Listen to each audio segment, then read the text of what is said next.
What is up, guys? So today we are going to discuss cereals that are marketed as healthy but are actually not. And obvi, Frosted Flakes is trash, and we all know that. Kellogg's Special K. Ooh, 11 vitamins and minerals and 13 grams of protein. That must be healthy, right? Oh, rice, wheat, gluten, sugar, defatted wheat germ. Oh my.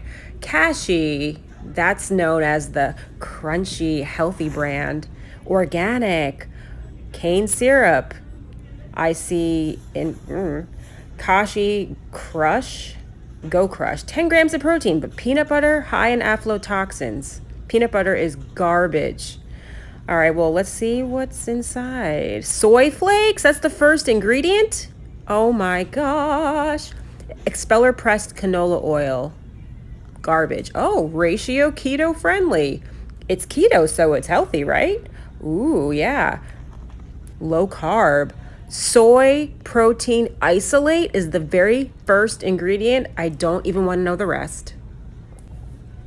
Catalina Crunch keto friendly. It's keto friendly. 0 grams of sugar. That must be healthy. Oh, it's non-GMO. Catalina Flat pea protein, potato fiber. Yeah, we'll talk more about that later.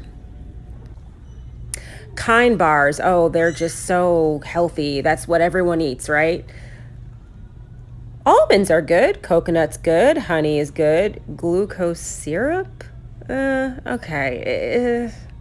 Ready Clean protein bar. It's clean, so it's got to be healthy, right? 15 grams of protein, 7 grams of fiber.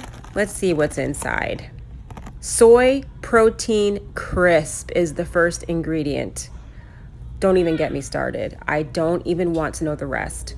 And as you can see, the shelves at Walmart, they start off with the trashiest cereals that are sugar laden, then they move on to less sugar like Cheerios and Rice Chex, and then they move on to quote unquote the healthy wellness cereals, like Kashi.